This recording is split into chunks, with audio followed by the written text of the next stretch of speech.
नमस्कार दोस्तों, स्वागत है आपका लॉ गुरु में। मैं अनुराग ऋषि और आज की इस वीडियो में हम लोग बात करेंगे भारतीय न्याय संहिता यानी कि बीएनएस के सेक्शन 2 डेफिनेशन क्लॉज के पार्ट 2 के बारे में। दोस्तों, अपने पिछली वीडियो में हमने बीएनएस की डेफिनेशन क्लॉज की पार्ट 1 के बारे में बात करी थी, जिसमें हमने सेक्शन 2 क्लॉज 1 से लेकर क्लॉज 15 तक की डेफिनेशन हमने कवर कर ली थी। आज की इस वीडियो में हम लोग क्लॉज 16 से आगे तक की वीडियो कवर करने वाले हैं। तो चलिए बिना टाइम वेस्ट करे आज की वीडियो शुरू करते हैं।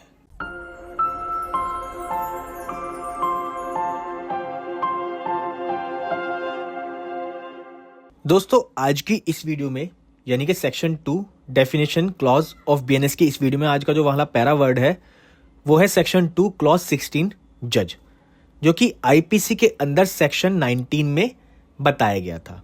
थोड़ा सा चेंज किया गया, ज़्यादा चेंज नहीं किया गया। पहले हम लोग बात करते हैं आईपीसी की डेफिनेशन देख लेते हैं, फिर हम देखेंगे बीएनएस की डेफिनेशन। देखिए दोस्तों, आईपीसी की अगर हम डेफिनेशन की बात करें, सेक्शन 19 में जज जो है डिफाइन किया गया था, जिसमें बताया गया था द वर्ड जज denotes not only every person who is officially designated as a जज बट ऑल्सो एवरी पर्सन। देखिए, यहाँ पर अगर हम डेफिनेशन की बात करें तो थोड़ी सी कॉम्प्लिकेटेड डेफिनेशन बताई गई थी जज की। इसमें कहता है कि जज का मतलब होता है ना कि वो व्यक्ति जिसको जज की तरह डेजिग्नेट किया गया, बल्कि कि हर एक व्यक्ति जो कि नीचे बताए गए हैं। तो इतना नेगेटिव सेंस में कॉम्प्लिकेटेड क्यों बनाना कि ये व्यक्ति ना कि वो व्यक्ति। सिंपल बीएनएस में इसको बहुत सिंपल तरीके से कर दिया गया है, ठीक है। और इसी के साथ साथ आईपीसी की जो डेफिनेशन थी जज की, उसमें कुछ इलस्ट्रेशंस भी दे रखी थी जो कि बीएनएस में नहीं दी गई है। तो इसलिए हम उन इलस्ट्रेशन के बारे में बात नहीं करेंगे, क्योंकि खामखा की कॉम्प्लिकेशंस हम लोगों के सामने आएगी। अब हम बात करते हैं फटाफट से बीएनएस की, क्या चीजें रखी गई हैं, क्या चीजें हटाई गई हैं, उस पर बात करते हैं। देखिए, सेक्शन 2 क्लॉज 16 बात करता है जज की, जो कहता है means a person who is officially designated as a जज एंड इंक्लूड्स अ पर्सन, यानी कि हर एक व्यक्ति जिसको ऑफिशियली डेजिग्नेट किया गया है, ठीक है, जिसको ऐसे एज ए जज नियुक्त किया गया है, वो तो जज होगा ही होगा। उसके साथ में हर एक व्यक्ति, नीचे पॉइंट दिए गए, who is empowered by law to give in any legal proceedings civil और criminal a definitive judgment or a judgment which if not appealed against would be definitive, or a judgment which if confirmed by some other authority would be definitive। देखिए, पहले point की बात करते हैं तो ये कहता है कि भैया हर एक व्यक्ति जज होगा जिसको ऑफिशियली डेजिग्नेट किया गया है। इसी के साथ साथ उस व्यक्ति मतलब वो व्यक्ति भी जज होगा जिसको एम्पावर किया गया, यानी कि दोस्तों जिसको शक्तियां प्रदान की गई हैं एज ए जज लीगल प्रोसीडिंग्स करने के लिए, फिर चाहे वो सिविल हो चाहे वो क्रिमिनल हो। वो व्यक्ति जो लीगल प्रोसीडिंग परफॉर्म करता है, सिविल हो चाहे क्रिमिनल हो, जजमेंट पास करता है, उसको भी जज माना जाएगा। दूसरा पॉइंट कहता है who is one of a body और persons which body of persons is empowered by law to give such a judgement. दूसरा पॉइंट क्या कहता है दोस्तों? दूसरा पॉइंट कहता है कि चाहे कोई भी एक बॉडी हो यानी कि एक पर्सन हो या बहुत सारे पर्सन्स हो, ठीक है, जिनको शक्तियां प्रदान की गई है क्या, जजमेंट पास करने के लिए। हमने रुस्तम मूवी में देखा गया था, वहां पे जजमेंट का पैनल बैठाया गया था, जजेस का पैनल। तो वही चीज है कि या तो सिंगल पर्सन हो सकता है या फिर बहुत सारे पर्सन हो सकते हैं, क्या करने के लिए, जजमेंट देने के लिए या ड्यूटी परफॉर्म करने के लिए जज की, जो इनको एम्पावर किया गया, जिनको शक्तियां प्रदान की गई हैं, उसको भी हम जज कंसिडर करेंगे। और दोस्तों, इसी के साथ साथ इस डेफिनेशन की इलस्ट्रेशन भी दी गई है, जिसमें बताया गया a magistrate exercising jurisdiction in respect of a charge on which he has power to sentence to fine or imprisonment with or without appeal is a judge। यानी कि इसी के साथ साथ बताया गया कि अगर कोई मजिस्ट्रेट है, ठीक है, जो अपने जुरिडिक्शन में अपनी पावर को एक्सरसाइज कर रहे हैं, फिर चाहे वो फाइन सुनाने के लिए या इम्प्रिजनमेंट सुनाने के लिए, सजा कारावास सुनाने के लिए या फिर फाइन सुनाने के लिए अपनी शक्तियों का इस्तेमाल कर रहे हैं, फिर चाहे उस ऑर्डर की अपील की जा सकती है या नहीं की जा सकती, उससे फर्क नहीं पड़ता। पर अगर ऐसा कोई मजिस्ट्रेट है जो अपने जुरिडिक्शन में अपनी शक्तियों का इस्तेमाल कर रहे हैं, ठीक है, उनको भी जज कंसीडर किया जाएगा, यानी कि वो भी जज होंगे। तो ये तो थी जज की डेफिनेशन। बात करते हैं अपनी अगली डेफिनेशन की। इस वीडियो में हमारी अगली डेफिनेशन है सेक्शन 2 क्लॉज 17, जो कि बात करता है लाइफ की। दोस्तों, अगर हम बात करें लाइफ वर्ड की डेफिनेशन की, तो ये आईपीसी के सेक्शन 45 में बताई गई थी। क्या है डेफिनेशन, पढ़ लेते हैं। बीएनएस का सेक्शन 2 क्लॉज 17 कहता है means the life of a human being unless the contrary appears from the context. क्या होता है इसका मतलब, समझ लेते हैं। तो दोस्तों, हमने अपनी पिछली वीडियो में डेथ की डेफिनेशन पढ़ी थी, जिसमें बताया गया था कि डेथ का मतलब होता है किसी भी ह्यूमन बीइंग की डेथ, यानी कि किसी भी ह्यूमन बीइंग की मौत। वैसे ही लाइफ की डेफिनेशन में भी बात करता है कि किसी भी ह्यूमन बीइंग की लाइफ, यानी कि इससे फर्क नहीं पड़ता किसी भी एनिमल से, किसी अदर थिंग से, कोई फर्क नहीं पड़ता। ये सिर्फ और सिर्फ बात करता है कि भैया लाइफ का मतलब होता है किसी भी ह्यूमन बीइंग की लाइफ, जीवन, जिंदगी।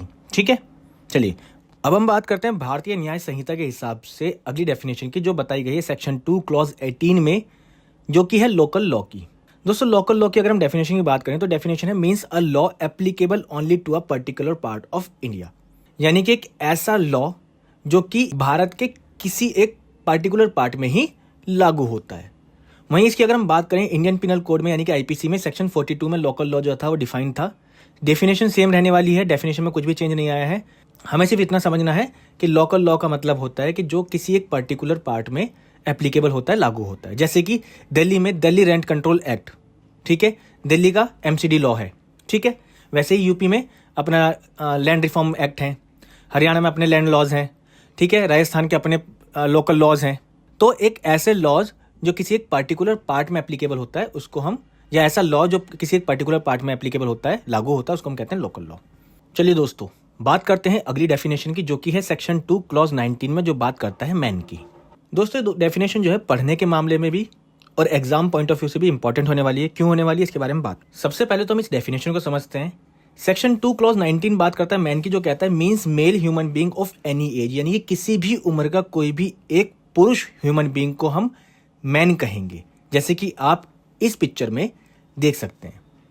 अब इसकी हम बात करें इंडियन पिनल कोड में सेक्शन 10 में ये वर्ड डिफाइन किया गया था मैन, पर इसके साथ साथ मैन प्लस वुमेन दोनों को एक ही डेफिनेशन में यानी कि सेक्शन 10 में ही डिफाइन किया गया था, जिसमें बात करता था the word man denotes a male human being of any age और the word women denotes a female human being of any age. यहाँ पर क्या हो गया, यहाँ पे बीएनएस में दोनों ही डेफिनेशन अलग अलग कर दी है, यानी कि मैन जो है अलग कर दिया है, वीमेन जो है अलग कर दिया है। ये तो थे चेंजेस की बात। यहाँ पर अब बीएनएस में जो बात करता है मैन की, यानी कि किसी भी एक एज का, किसी भी एक उम्र का मेल ह्यूमन बीइंग जो होगा उसको मैन कंसिडर करेंगे। अब ये इंपॉर्टेंट कैसे होने वाली है, देखो NALSA versus union of India का केस आप लोगों के सामने आता होगा, 2014 का ये केस था, बहुत इंपॉर्टेंट जजमेंट थी। ठीक है, इसमें क्या हुआ था कि जब बात होती है मैन और वुमेन की, तो थर्ड जेंडर ने बात करी कि भैया मेल आ रहा है, मैन आ रहा है, विमेन आ रहा है, पर वेयर आर वी, हम कहाँ हैं? हमारे लिए तो कोई स्पेसिफिक आपने ट्रांस ये जो टर्म है यूज नहीं करी, तो एटलीस्ट मैन में वुमेन में हमें कहीं ना कहीं तो एक टर्म मिलनी चाहिए। तो जब जाकर सुप्रीम कोर्ट ने जजमेंट दी थी और जो थर्ड जेंडर है, जो ट्रांसजेंडर है, उनको जेंडर में, जो जेंडर की हमने डेफिनेशन पढ़ी थी उसमें पहले जो ट्रांसजेंडर वर्ड था वो इंक्लूड नहीं किया गया था। और इस जजमेंट के बाद में, यानी कि NALSA versus union of India की जो जजमेंट थी उसके बाद में थर्ड जेंडर को, यानी कि ट्रांसजेंडर को रिकॉग्निशन मिला था और उनको जेंडर के अंदर, जहाँ पे हमने ही और शी पढ़ा था, वहां पर उनको ट्रांसजेंडर एक शब्द दिया गया, यानी कि लीगली रिकॉग्निशन उनको मिला। मैन और वुमेन में उनको ऐड नहीं किया गया, बट जहां पर हमने ही और शी पढ़ा था जेंडर की डेफिनेशन में, वहां पर उनको ऐड किया गया एज ए ट्रांसजेंडर। ठीक है दोस्तों, अब हम बात करते हैं अपनी अगली डेफिनेशन की, जो बात करता है किसकी, मंथ एंड ईयर की। तो दोस्तों अगर हम बात करें मंथ एंड ईयर की, जो कि सेक्शन 2 क्लॉज 20 में बताया गया, क्या कहता है, wherever the word month और the word year is used, it is to be understood that the month or the year is to be reckoned according to the Gregorian calendar। क्या definition है, क्या differences है? यहाँ पे सीधे कहता है कि भाई जहाँ पर महीना, मंथ या साल यूज किया जा रहा है लीगली किसी भी टर्म में या कहीं पर भी, ये समझा जाएगा कि या ये अनुमान लगाया जाएगा कि वो जो है ग्रिगोरियन कैलेंडर के हिसाब से बताया गया है। ग्रिगोरियन कैलेंडर कौन से होते हैं? जो नॉर्मली कैलेंडर हम लोग देखते हैं, इंग्लिश कैलेंडर जो होते हैं। ठीक है, अभी आईपीसी में सेक्शन 49 में बताया गया था, टर्म बस इतना चेंज हुआ है कि पहले आईपीसी में ईयर और मंथ आगे पीछे थे, अब जो है मंथ पहले आ गया, ईयर बाद में आ गया है।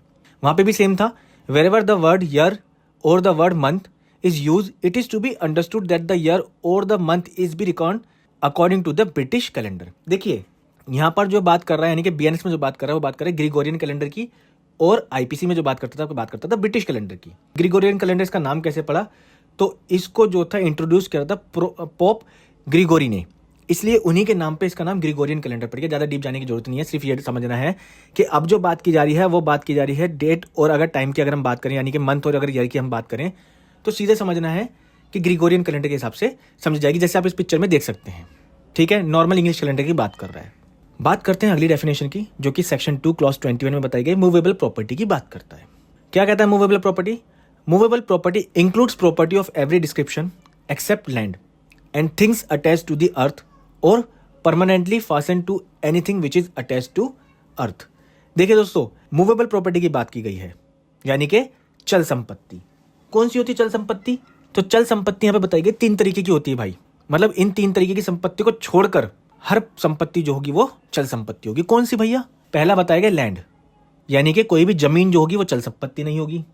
और ऐसी कोई भी वस्तु जो जमीन में, जो अर्थ में अटैच होगी, जो जमीन से अर्थ से अटैच होगी, वो भी चल संपत्ति नहीं होगी। और इसी के साथ साथ जो चीज अर्थ से अटैच है, अगर कोई चीज उसमें परमानेंट अटका रखी है, परमानेंट फिक्स कर रखी है, तो भी वो चल संपत्ति नहीं होगी। इन तीनों को छोड़ के सारी संपत्ति चल संपत्ति। देखिए समझना है, दोबारा से समझते हैं। क्या कहता है सेक्शन 2 क्लॉज 21? बात करता है चल संपत्ति की। ये कहता है भैया लैंड यानी कि भूमि, उसको छोड़कर, और अगर कोई भी वस्तु जो कि जमीन में अटैच है उसको छोड़कर, और कोई भी ऐसी वस्तु जो जमीन में अटैच वस्तु के साथ में परमानेंटली फिक्स कर रखी है, उसको छोड़कर भी जितनी भी संपत्ति होगी चल संपत्ति होगी। बात करते हैं लैंड की। अगर हम बात करें तो खेत की बात करते हैं, जमीन की बात करते हैं। कोई भी जमीन का टुकड़ा ले लेते हैं, वो चल संपत्ति नहीं है, अचल संपत्ति है। ठीक है। दूसरी बात करता है things attach to the earth, जैसे कि कोई पेड़ जो है वो अर्थ से अटैच है, तो वो भी चल संपत्ति नहीं है। तीसरा, ऐसी कोई भी चीज जो उस अटैच है अर्थ से, उससे साथ में फिक्स है। मान लेते हैं कि एक जमीन है, उसके ऊपर दीवार बनी पड़ी है और उस दीवार पे खिड़की लगी पड़ी है, तो लैंड हो गई। लैंड के ऊपर जो चीज दीवार है वो अटैच हो गई, और उसके साथ में जो फिक्स है वो चीज होगी खिड़की, तो वो भी चल संपत्ति नहीं है। अब देखिए, जो आप लोगों से सवाल पूछा जाता है, इसमें मैं फोकस इसलिए कर रहा हूँ डेफिनेशन पे, क्योंकि इसमें से बहुत सारे सवाल निकल के आते हैं। इसमें एक सवाल जो आप लोगों के सामने आता है कि एक ए नामक व्यक्ति ने बी नामक के घर में जाकर वहां से उसका सेब का पेड़ काटकर उसकी चोरी कर ली। हमने अब तक पढ़ा है कि चोरी जो होती है वो मूवेबल प्रॉपर्टी की होती है, पर यहाँ हम पढ़ रहे हैं कि जो प्रॉपर्टी है वो अर्थ से अटैच होती है, तो उसको हम चल संपत्ति कंसिडर नहीं करेंगे।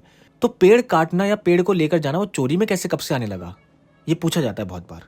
तो दोस्तों हमें एक चीज समझनी है, यहाँ पे एक लिखा है अटैच टू द अर्थ, यानी कि अनटिल और अनलेस जो वो चीज है, जो वो वस्तु है, वो अर्थ से अटैच रहेगी, वो अचल रहेगी। जैसे ही उससे अटैचमेंट खत्म हुई, वो चल संपत्ति में परिवर्तित हो जाएगी।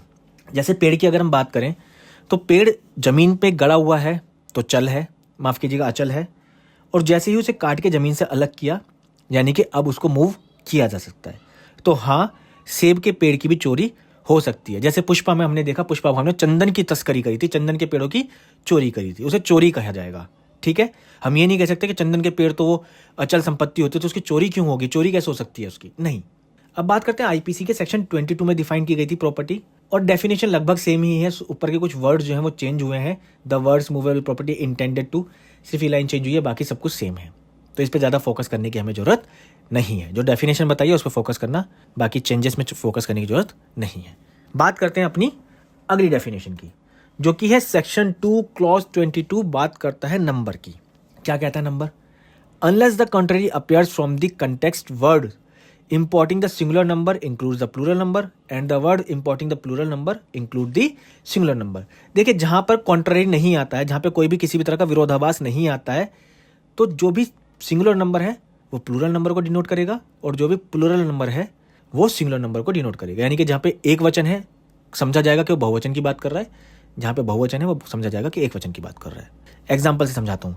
एक ए नामक व्यक्ति ने बी नामक व्यक्ति के जाकर थप्पड़ मारे। अगर मैं यहाँ बोलता हूँ उसने थप्पड़ मारा तो ये समझा जाएगा उसने थप्पड़ मारे हैं, और अगर यहाँ मैं बोलता हूँ थप्पड़ मारे तो ये समझा जाएगा थप्पड़ मारा है। मतलब हमें स्पेसिफिकली लिखने की जरूरत नहीं है कि उसने 2 थप्पड़ मारे या 5 थप्पड़ मारे या 15 थप्पड़ मारे। उसने बोला थप्पड़ मारे तो उसका मतलब थप्पड़ मारे हैं। उसमें 1 थप्पड़ के लिए भी हर्ट में जाएगा और 2 के लिए भी हर्ट में जाएगा। हम ये नहीं कहेंगे कि इसने 2 थप्पड़ मारे तो उसको ज़्यादा सजा मिलनी चाहिए, नहीं। या हम ये कह दें कि किसी व्यक्ति ने चोरी करी है, चोरी करने गया ना वो, अब उसने 1 नोट चुराया तो 10 नोट चुराए, चोरी में कंसिडर किया जाएगा। तो यहाँ पर एक वचन बहुवचन को कंसिडर करेगा और बहुवचन जो है एक वचन को कंसिडर करेगा। यहाँ पर ज़्यादा दिक्कत करने वाली बात नहीं है, और ये डेफिनेशन जो है इतनी ज़्यादा इंपॉर्टेंट नहीं है। बात करते हैं आईपीसी में, तो आईपीसी के सेक्शन 9 में डिफाइन की गई थी ये, और बिल्कुल सेम बीएनएस में यूज़ करी गई है, कोई भी चेंजेस किसी भी तरह का नहीं है। दोस्तों अब हम बात करते हैं अगली डेफिनेशन की, जो कि सेक्शन 2 क्लॉज 23 में बताई गई है। बात करती है ओथ की। ओथ का क्या मतलब होता है? Oath includes a solemn affirmation substituted by law for an oath and any declaration required और authorised by law to be made before a public servant और to be used for the purpose of proof whether in a court और not. जब किसी व्यक्ति के द्वारा जो भी कोई भी डिक्लेरेशन दी जाती है, ठीक है, जब किसी व्यक्ति को कोर्ट के द्वारा ऑथराइज किया जाता है या किसी भी पब्लिक सर्वेंट के द्वारा ऑथराइज किया जाता है किसी भी डिक्लेरेशन को देने के लिए, तो उस डिक्लेरेशन को ऑथेंटिकेट करने के लिए कि हाँ भाई मैं जो डिक्लेरेशन दे रहा हूं वो सच्ची दे रहा हूं, ठीक है, एक ओथ, एक शपथ दी जाती है। कोर्ट में भी हमने लोगों ने देखा होगा कि जब कोई व्यक्ति मतलब किसी स्टेटमेंट को प्रूफ करना होता है कि हाँ ये स्टेटमेंट जो है वो सच है, झूठ है, या फिर किसी पब्लिक सर्वेंट के सामने कोई डिक्लेरेशन देनी होती है किसी व्यक्ति की, तो वो थ्रू ओथ दी जाती है और ओथ से ही उसको ऑथेंटिकेशन हो। बात करें हम इसके आईपीसी की, तो आईपीसी में सेक्शन 51 में इस डेफिनेशन को डिफाइन किया गया था और डेफिनेशन में किसी भी तरह का कोई भी चेंज नहीं है। डेफिनेशन पे ज़्यादा फोकस करने की जरूरत नहीं है क्योंकि किसी भी एग्जाम में ये डेफिनेशन पूछी नहीं जाती है। बात करते हैं हम अपनी अगली डेफिनेशन की। अगली डेफिनेशन जो है बहुत इंपॉर्टेंट होने वाली है क्योंकि अगली डेफिनेशन बात करती है ऑफेंस की, जो कि सेक्शन 2 क्लॉज 24 में बताई गई है। चेंजेस इसमें बहुत सारे कह सकते हैं हुए हैं और ना के बराबर नहीं भी हुए हैं। क्यों? देखिए, अगर हम बात करें ऑफेंस शब्द की, except in the chapters and sections mention in sub clause A and B, sub clause A और बी में जो सेक्शंस और चैप्टर्स एक्सेप्ट किए गए हैं, छोड़े गए हैं, आगे पढ़ेंगे उनके बारे में। The word offence means an act made punishable by this Samhita. Changes क्या हुए हैं? दिस संहिता की बात की गई है, आईपीसी में कोड यूज किया गया था, चेंज ये हुआ है। यहां पे क्या कहता है डेफिनेशन में कि भैया ऐसे कोई भी चैप्टर्स या कोई भी सेक्शन जो क्लॉज ए में और क्लॉज बी में बताए गए हैं उनको छोड़कर अगर कोई व्यक्ति ऐसे कोई भी एक्ट करता है जिसको लॉ के द्वारा पनिशेबल किया गया है, ठीक है, ऐसे कोई भी एक्ट जिनको लॉ के द्वारा सजात्मक बनाए गए हैं, जिनमें सजा मिलती है, फिर चाहे वो फाइन के रूप में मिले या फिर कारावास के रूप में मिले, उसको ऑफेंस किया कहा जाता है, उसको अपराध किया जाता है कहा जाता है। क्लॉज ए में कुछ सेक्शंस बताए गए हैं और क्लॉज बी में भी कुछ सेक्शंस बताए गए हैं, ठीक।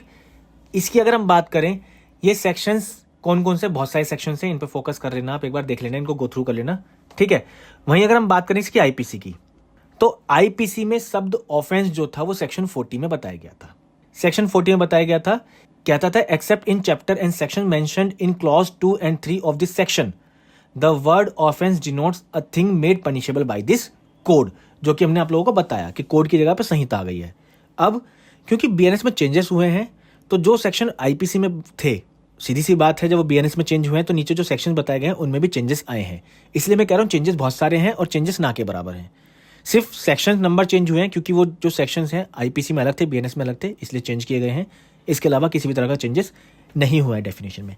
ऑफेंस की डेफिनेशन बहुत ज़्यादा इंपॉर्टेंट होने वाली है जुडिशरी पॉइंट ऑफ व्यू से भी और आपके एग्जाम पॉइंट ऑफ व्यू से भी, इसलिए मैंने ऑफेंस की पहले से ही अलग डेफिनेशन बना के रख रखी है, अलग वीडियो बना के रख रखी है, जिसको आप ऊपर आई बटन पर क्लिक करके भी देख सकते हैं। हमें सिर्फ ये समझना है कि ऑफेंस का मतलब ये होता है जब कोई भी एक्ट जो है वो लॉ के द्वारा पनिशेबल किया गया है, यानी कि ऐसा कोई भी कार्य है, ऐसा कोई भी कृत जिसको कानून के द्वारा क्या किया गया है, दंडित किया गया है, उसको हम ऑफेंस कहते हैं, अपराध कहते हैं, ठीक है। चलिए बात करते हैं अगले सेक्शन की, जो कि है सेक्शन 2 क्लॉज 25, बात करता है ओमिशन की। बहुत इंपॉर्टेंट डेफिनेशन है। हमने एक्ट पढ़ा था अपने पहली वीडियो में, ठीक है, एक्ट के साथ हमने ओमिशन भी देखा था आईपीसी में। यहां पे भी देख लेते हैं। ओमिशन का मतलब होता है denotes as well as a series of omission as a single omission. देखिए ओमिशन क्या होता है ये नहीं बताया इन्होंने, ओमिशन में क्या इंक्लूड होगा वो बताया है। तो कहता है कि भैया ओमिशन का मतलब होता है चाहे वो सिंगल ओमिशन हो चाहे एक सीरीज ऑफ ओमिशन हो। जब हमने एक्ट पढ़ा था हमने एक चीज समझी थी कि चाहे कोई व्यक्ति एक सिंगल एक्ट करता है या फिर मल्टीपल एक्ट्स करता है, हम उसको एक्ट डिनोट करेंगे। वैसे ही अगर किसी व्यक्ति ने कोई एक ओमिशन किया है या फिर मल्टीपल ओमिशंस किए हैं, और ओमिशन का अगर हिंदी वर्ड की बात करें तो कोई भी कार्यलोप की बात करता है। कार्यलोप का मतलब होता है ओमिशन, यानी कि कोई एक्ट जिसको लॉ के द्वारा कहा गया है कि करने के लिए और वो व्यक्ति वो एक्ट नहीं करता है तो उसको हम ओमिशन कहते हैं। अब बात करें आईपीसी में, तो आईपीसी के सेक्शन 33 में ये वर्ड ओमिशन जो है डिफाइन किया गया था, और ये वर्ड जो है एक्ट के साथ में, यानी कि एक्ट और ओमिशन जो है वो एक साथ में डिफाइन, मतलब माफ कीजिएगा डिफाइन नहीं किया गया था, बताया गया था, क्योंकि ओमिशन तो डिफाइन किया ही नहीं गया है। तो उसमें भी यही कहता था the word act denotes as well as a series of acts as a single act, the word omission denotes as well as a series of omissions as a single omission. ठीक है दोस्तों, तो इसमें ज़्यादा परेशान होने की जरूरत नहीं है। ओमिशन का जनरल मतलब ये होता है कि जब किसी व्यक्ति को कानूनी तौर पे कोई कार्य करने के लिए बोला जाता है, जैसे हमने स्विमिंग करने हम जाते हैं, वाटर पार्क वगैरह में जाते हैं, तो वहाँ पर वेल ट्रेंड स्विमर होते हैं कि अगर कोई व्यक्ति डूब रहा हो तो उसे बचाना होता है, ठीक है। उनको सिर्फ वहाँ पर बचाने के लिए रखा गया था। लाइफ जो गार्ड्स होते हैं उनकी बात कर रहा हूँ मैं। पर वो क्या करते हैं कि अगर कोई व्यक्ति डूबता है तो वो बचाते नहीं है। तो उन्होंने क्या किया, उन्होंने ओमिशन किया, यानी कि जिस काम के लिए वो रखे गए थे वो काम उन्होंने नहीं किया। अब हम बात करते हैं अपनी अगली डेफिनेशन की, जो बात करते हैं सेक्शन 2 क्लॉज 26 पर्सन की। पर्सन इंक्लूड्स एनी कंपनी और एसोसिएशन और body of persons weather incorporated और नॉट। देखिए, पर्सन की अगर हम बात करें तो पर्सन दो तरीके के पर्सन होते हैं, एक नेचुरल पर्सन, दूसरा आर्टिफिशियल पर्सन। नेचुरल पर्सन की अगर हम बात करें तो नेचुरल पर्सन ह्यूमन बीइंग होते हैं, यानी कि जिनका जन्म होता है और जिनकी मृत्यु होती है, जैसे कि हम लोग, जिनका जन्म होता है जिनकी मृत्यु होती है। आर्टिफिशियल की अगर हम बात करें, आर्टिफिशियल पर्सन वो पर्सन होते हैं जिनको क्रिएट किया जाता है और इनको जिसको डिस्ट्रॉय किया जाता है, जैसे कि कोई भी कंपनी, कोई भी इंस्टीट्यूट, कोई भी आइडल। जैसे कि अभी हमने देखा था अयोध्या में प्राण प्रतिष्ठा हुई थी, किसकी? रामलला की। तो एक आइडल जो होता है उनको भी हम पर्सन में कंसिडर करते हैं, पर सभी आइडल को हम पर्सन में कंसिडर नहीं करते हैं, क्योंकि जिनका प्राण प्रतिष्ठा होती है सिर्फ उन्हीं आइडल को हम पर्सन में कंसिडर करते हैं। तो यहां पर क्या कहता है, पर्सन का मतलब होता है कोई भी कंपनी, कोई भी एसोसिएशन और कोई भी बॉडी, यानी कि कोई भी पर्सन, चाहे वो इनकॉर्पोरेटेड हो चाहे ना हो, ठीक है। तो हमें पर्सन में ये समझना है कि पर्सन में आर्टिफिशियल पर्सन और नेचुरल पर्सन दोनों ही पर्सन जो है इंक्लूड किए जाते हैं। आईपीसी के सेक्शन 11 में बताई गई थी डेफिनेशन, और सेम टू सेम मतलब बीएनएस में अडॉप्ट की गई है। बात करते हैं अपनी अगली डेफिनेशन की, वो बात करता है सेक्शन 2 क्लॉज 27, जो कि पब्लिक की बात करता है। पब्लिक की अगर हम बात करें, includes any class of the public और एनी कम्युनिटी। देखिए दोस्तों, पब्लिक इतनी इंपॉर्टेंट डेफिनेशन नहीं है, पर इसको समझने के तौर पर हम लोग समझ लेते हैं। तो दोस्तों, अगर हम बात करें पब्लिक की, तो ये किसी भी वर्ग की बात कर रहा है, किसी भी समुदाय की बात कर रहा है, किसी भी कम्युनिटी की बात कर रहा है। अगेन, ये डेफिनेशन जो है इतनी ज़्यादा इंपॉर्टेंट नहीं है। तो आज की इस वीडियो में बस इतना ही। इस वीडियो के पीडीएफ नोट्स का लिंक हमने इस वीडियो के डिस्क्रिप्शन में डाल दिया है, तो आप चाहें तो उस लिंक पर क्लिक करके उन नोट्स को वहाँ से डाउनलोड कर सकते हैं। इसी के साथ साथ दोस्तों, आप लोगों को एक बात और बताना चाहूँगा कि हमने इस वीडियो के डिस्क्रिप्शन में अपनी वेबसाइट का लिंक भी डाल दिया है, जहाँ पर जाकर आप हमारी सारी वीडियोज़ के पीडीएफ नोट्स वहाँ से डाउनलोड कर सकते हैं। और दोस्तों, अगर आप लोगों को लगता है कि हमारे नोट्स आप लोगों के लिए बेनिफिशियल होते हैं, आपको एग्जाम में सपोर्ट मिलती है, आपको एग्जाम में हेल्प मिलती है, तो हमने अपनी वेबसाइट पे अपना QR कोड भी अपलोड कर दिया है। अगर आप लोग चाहें तो हमें कुछ भी अप्रिसिएशन अमाउंट, जो भी आपको लगता है कि हमारी हेल्प करनी चाहिए, हमें सपोर्ट करना चाहिए, जो भी अप्रिसिएशन अमाउंट हम समझते हैं, हमें वहाँ से स्कैन करके भेज सकते हैं। वीडियो अच्छी लगी तो इस वीडियो को लाइक जरूर करें, अपने दोस्तों तक इस वीडियो को शेयर करना ना भूलें। अगर आपको किसी भी तरह का कोई भी डाउट है तो हमें फेसबुक पर जाकर, इंस्टाग्राम पर जाकर या इस वीडियो के कमेंट बॉक्स में कमेंट करके भी अपने डाउट को क्लियर कर सकते हैं। इसी के साथ साथ अगर आपने अभी तक हमारे चैनल को सब्सक्राइब नहीं किया तो चैनल को सब्सक्राइब करके बेल आइकन जरूर दबाएं। धन्यवाद।